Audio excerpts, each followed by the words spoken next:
درود دوستان، اومدیم به باغ رودکی بزرگ در دوشنبه تاجیکستان در محضر شاعر خوشنام و پرآوازه پارسی زبانان رودکی بزرگ که تونست فارسی دری رو پس از قرنها تسلط اعراب بر ایران زنده بکنه. خب فارسی دری بیشتر از این جهت بهش اون اطلاق میشه که فارسی مربوط به دربار بوده، بیشتر به ویژه در زمان ساسانیان و سامانیان که این شاعر بزرگ، پدر شعر فارسی و آدم و شعرا، تونستش که با سرودن قصیده ها و غزل های بی نهایت زیبا این در واقع شعر پارسی رو و زبان پارسی رو احیا بکنه و پدر ادبیات در واقع کلاسیک تاجیکستان به نوعی لقب بگیرد. خب ایشون از شاعران خیلی نزدیک به دربار سامانیان بودن و ارج و قرب بسیاری داشتن. ایشون در زمان اوج خودشون ثروت بسیاری هم داشتن، بیشتر 200 غلام و خدم و حشم داشتن و گفته میشه که حتی 400 کاروان شتر برای حمل و نقل وسایل ایشون در مسیرهایی که تردد میکردن استفاده میشده. گفته میشه که زمانی که اسماعیل سامانی قصد برگشت به بخارا رو نداشت، ایشون با سرودن شعر مشهور بوی موی جولیان آید همی انقدر تحت تاثیر قرار داد این شاه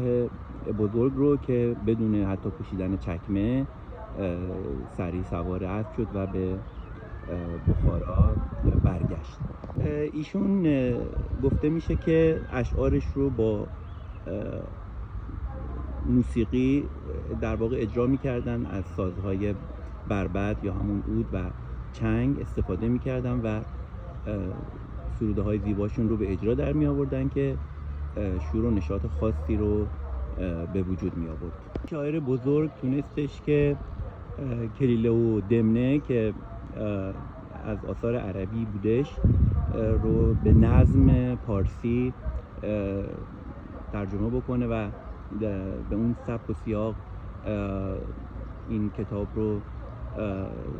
در واقع در خدمت ادبیات پارسی در بیاره که بسیار بسیار کار ارزشمندی بود. مورد نابینا بودن ایشون حرف و حدیث بسیار هست. یک سری میگفتن که ایشون از صورت مادرزاد نابینا بوده، اما بررسی های بیشتر نشون میده که احتمالاً ایشون به دلیل مسائل سیاسی که خب در اواخر اون بعد از برکناری حاکمان وقت ایشون از دربار رانده شده بود و به روستای خودش در پنجرود در واقع مهاجرت کرد اونجا و خب میگن که به دلایل سیاسی بود که ایشون رو نابینا کردند. جالب هستش که بعد از حدود 1000 سال در سال 1958 صدرالدین عینی، یکی از معروفترین چهره‌های ادبی تاجیکستان، مزار ایشون رو در پنجرود کشف کرد و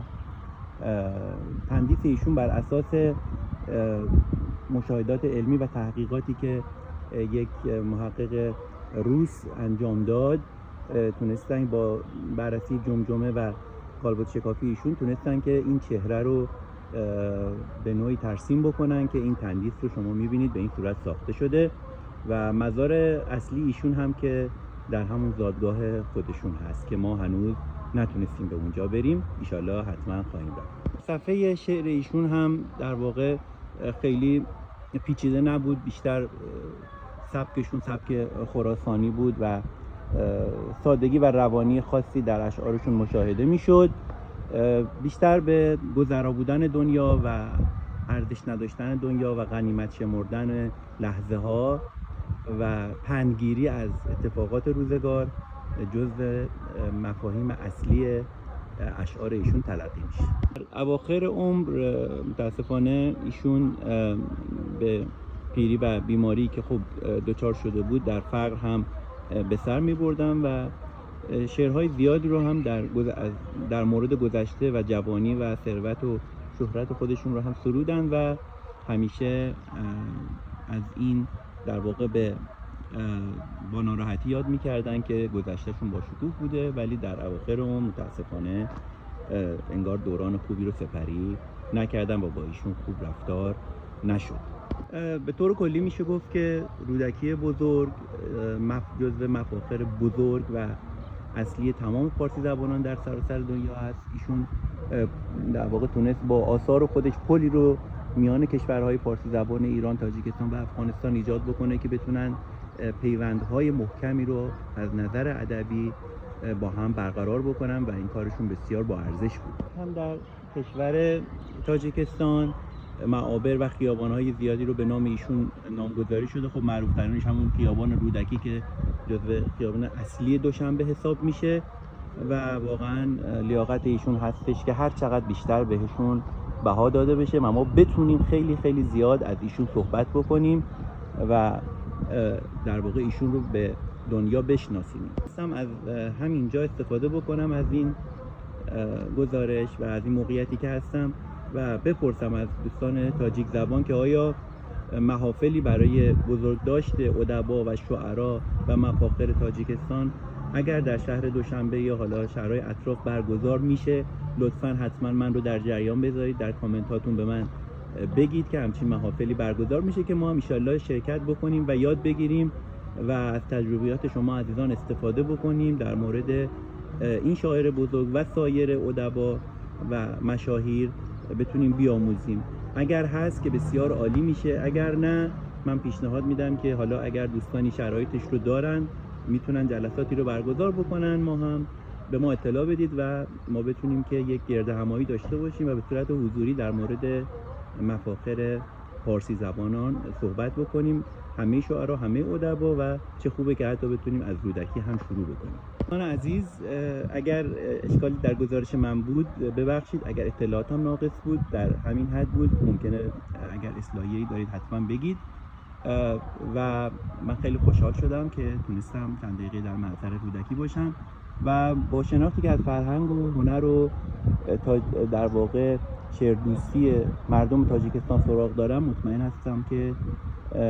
ما شاید بتونیم که